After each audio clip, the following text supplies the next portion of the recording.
I've been in 7 different departments, y'all, and I only got 2 pay raises. And they just, oh, we just move where we see fit. You know, like we value as a person here, blah blah blah blah blah.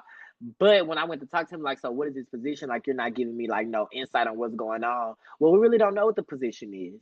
We're just Love to going say with the that. flow, how we done everything else. And I'm just like, That's okay, a but that damn doesn't shame. work for me. But you know, I gave you a bump. I gave you a bump in pay.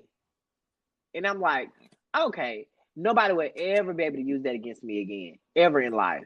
So right now, Mm. like, I'm just pretty much trying to work as hard as I can to get to where I need to be. And I know it's gonna take some time because, like, right now, especially like being a young person that's millennials, like, I don't really try to like put us all in that category. But when we want something, we want it right then and there, and I can't even lie. Like, I know that Yeah, it just Come takes. like a on, I was just about to microwavable. say it. This is a You know. microwavable generation. Like, when Yes. we want it now, and it's so sad that we don't want to work for it, but we just have to grind and work for it. And I know that one day I'm going to be able to look back and say God had me here Oh for a yeah. reason. You know, like, He had me Yeah. here for a reason, and it led me up to this point. It led me to never, because I ain't gonna even lie, I've learned some skills. Like, I learned how to work with people that I really don't care to work for. Because I know 3-4 years ago I would have went off and walked out Hello. this job, Okay. like, with the quickness, because I just don't be caring. But I know that I have to look past all of them. Like, this is how I got to eat. And how I got to eat is what's gonna help me pay for these photo shoots. Which is gonna help me pay for these venues and these props for creating set designs and all this other stuff. So I got to do what I got to do now. So Listen. later on, I don't have to worry about working at a job I really don't care about, talking to Okay. people that I really What's don't it care called? about. Wait. What's the name of your magazine again? I keep Ford forgetting. Ford fashion, Fashion. yes. There we go. So I'm definitely changing. I am revamping a lot of things. I'm going straight into creative directing for other brands. I'm working with a brand Okay. right now, up and coming guy. It's like a streetwear urban brand, but it's definitely different from what I've been seeing, because you know people think streetwear is just t-shirts and some jeans, and it's definitely not. I know, Like, right? he's really doing different things with his brand. So I'm really excited to be partnering up with him, working with models, trying to help them build their portfolio, things that I wanted to do. So my magazine is definitely going to be seasonal, only in May Okay. and November. So that's what It I'm gives you going to be time to doing. plan. It does give me definitely time, because trying to crank out a magazine every 3-4 months was really something that was really, it wasn't achievable for me with the budget that I have. But everything I produce be great regardless of the budget. So, you know. Willie, we need a feature. Okay, Hello. we need a feature Come of your I'm on, waiting magazine. for my Okay. come on! spread. I got y'all. Come on, what we doing? Where we going? Let me know. Yeah, I need We a can get it feature. I'm waiting for together. my spread We can down. definitely get it together. Okay. I'm ready. I, wa- I'm ready. Like, I'm to the point where I feel like I started off wrong, but that's how you learn. That's how you grow. I was pretty much trying to cater to a demographic that didn't But cater to me. let me help you in this one. oh, Don't ever say you started off wrong. You started off where you knew to start, and you go from there. Okay, let's do it. I come like on that now. better. Oh, I like it's a that better. preaching episode. I like that better. We preaching. So I started off. I really agree with what Willie just said. I liked it. I started off what I knew, but as I got older and as I read, as I learned, as I did my research, these people don't care about what I got going on. These people do not care about putting our people on the Not the right forefront. people. You know what I Absolutely mean? not.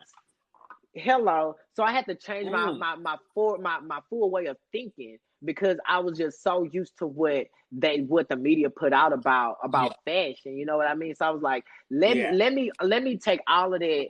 Let me take all of that I learned and throw it away, Mm. and think about the people that my people who really built this industry. Fashion was built on black people's Come backs, on.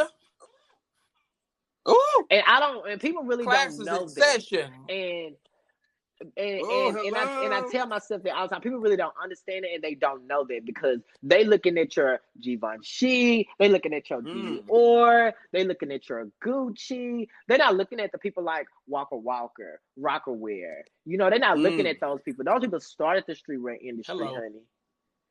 Yep. Started it, trendsetters. I just found out the other day it was this black woman, Jean Paul Gaultier. He took her whole design of the cone bra that she made from Madonna Mm, in the 80s and claimed it as his own. mm. Woo. And I just found that out, y'all. Just found that out recently, like a couple of weeks ago. And I'm like, damn, what we didn't do.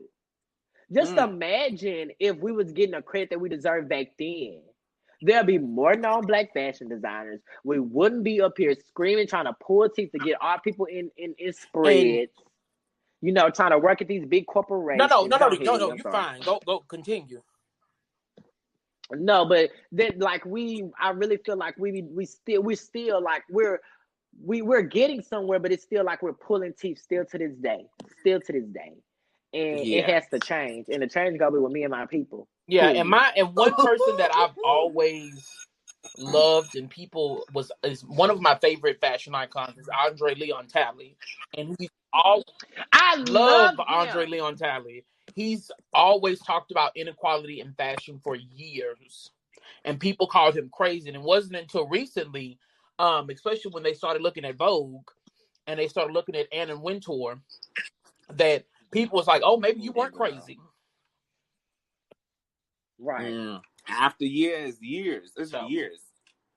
And that's the thing, like people look at it as crazy, but when things start to become a trend, like to me, like Black people are now trends in fashion. And it's sad for me to say, but that's how they treat us. They treat us like a trend. And we're actually trendsetters. Because when we say it's cool, y'all rock it. yeah. Well, like, period. What we say is cool, y'all rock it. If we don't give the step of approval, y'all won't do it. And one thing I will say, Damion, I will always applaud you for well, welcome, Buba. Your enthusiasm. Well, are you up Forever now? late. Well, hello. Oh, hello, welcome to the Hi, party. hello. Hey, y'all. Buba just joined. She was late. You know, she finally joined. Hello. But no, I was saying, like, Damion, I always applaud you for your perseverance in fashion, especially in Houston, because this is not it could be, but Houston is not a fashionable city.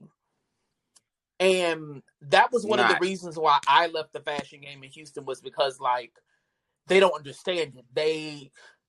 People wake up and just like, this is what I want to do, with no experience, no guidance. And because they say they do it for free, the people will hire them. Right. So I applaud you, and I want to tell you to keep pushing, keep going. Focus on your end goal and what you have to do, because again, your vision, people may not always see it or understand it, but no, as long as you understand and you keep your vision and you keep working towards it, to hell with what everybody thinks. That's what matters. Yeah. Yeah. Buba, I mean, being a blogger, right? I'm sorry, go ahead. I was going to ask you, being a blogger, how do you see the Houston fashion industry? Because, you know, I mean, you know everyone on this call already. And you know how everyone is in tune with their fashions. And like Willie just said. This is a little mean, but as a blogger, I like that the Houston fashion is still behind, because there's little to no competition. There's no pressure. Actually, that's the word. It's like you never go anywhere and you're worried that, oh my God, do I have to be like in something designer? It's always someone in cowboy boots. Always. Not always somebody in cowboy boots. You will go to the most fanciest club and it will be somebody in a pair of jeans and cowboy boots. We're not in Nacogdoches, Texas. Yeah, but it's not a lot of pressure. Like I think that a stylist would find it really hard to work here, because here's like, you're a stylist for what? Why? You know? And I also think these days, like, I think being a stylist in general is getting harder, because you know how people, like, on Instagram, you see sense of like style and people giving free fashion advice and all that. You can easily save a look and recreate it. Yeah. Hello, exactly. That's me all my life. Like, it's these days, being like, finding a stylist that's making it, I feel like they would work, you know, it would be easier for them to work like on a set of a movie or something like that. But like, as a person, it's getting harder, unless you're working for like celebrities, which means you have to do it in LA or like New York or something. New York. Agreed. Yeah. And it's expensive. It's damn near expensive. Yeah. I agree with her. Yeah, Buba, before you join, we're actually talking about like reflections for 2020, because listeners know this episode is actually pre-recorded, and this is the season finale for Saturday. Ooh, congratulations on what are your reflections? Thank you. Even though you joined us late, we still love you. Oh my God! So, what are your reflections for 2020? I think the thing that I've really like learned this year, like more than ever. I've always never really been a judgmental person, but it's just to not like judge and feel like I can come to conclusions about another person's life based on their actions. Ooh, let me sip on this You know, one. like a lot of times, like, you know how maybe you don't hear from somebody and you're like, why are you ignoring me? And you get mad, you catch an attitude. I've just gotten to this point where even if I don't hear from someone, like whenever I see them, I'm not going to be angry. If I feel like maybe someone's having an attitude with me, like I'm not going to be angry because I've learned that people are going through so much stuff. Like people are going through a lot, you know, and you never know what someone is dealing with on the side and what's triggering their behavior. And I've just learned to have love for people. Like I know there's a person who I was trying to reach out to and they were not responding. And when they met me, they kind of felt like, okay, I think Buba is not going to want to talk to me or whatever. And I was like, listen, I understand everyone's going through something. And indeed, they were going through something. So for me, it's just reached a point where I don't judge people's lives anymore. I don't throw around anger, you know, anyhow. So I Right. think that's just something I've taken from 2020, like to just be a little more patient with people. That's a word. And That's a good one. Ooh, I feel like for the last few episodes, it's like we always preach yeah, and I also somewhere. think Like, that 2020 has taught me that, and I tweeted this the other day, is that it really taught me that the biggest mistake that I made this year was expecting me from other people. Mm-hmm. Oh, yeah. come on now. Because the things that I give to other people, and I, again, just to like piggyback on off of what Buba said, I understand that everyone goes through things. I do. Exactly. But I am that person, that friend, that just human being that, as much as people think that I'm so shady and they think that I am bougie and I'm stuck up, to the core of me, and this is why I always say is that people who are my friends, they understand and they know who I am to the core. To the core, I am that one that if you are feeling down and it's 3:00 in the morning, you can call me. Now you may have to call me twice. Because we on D&D. On D&D. Okay. But when you call me and if you need me, I'm there. And I just had to really learn to stop expecting me from other people. Mm-hmm. Because every time that I did, I got let down. Yeah. So that was another thing that 2020 taught me. And you know what? Honestly, this is gonna sound crazy because a lot of people don't. But you know, one thing I've actually learned from 20 is just to kind of like give myself credit for what I do. Okay, honestly, I'm kind of like in like this. What's called go mood. I never kind of like stop or do anything. Literally, I'm just like I just keep going because I was just having a conversation with one of my cousins, right? And she was like, "What have you accomplished so far?" You know, we're talking about education because we're trying to see one of my cousins wants to come to school out here for college.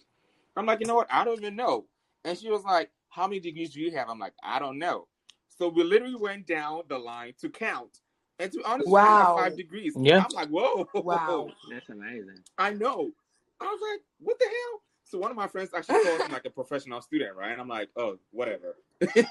No, because I'm like, one, I have 2 associates, right? One in human resources and one in like communications. And I have a bachelor's in broadcasting, communications, obviously.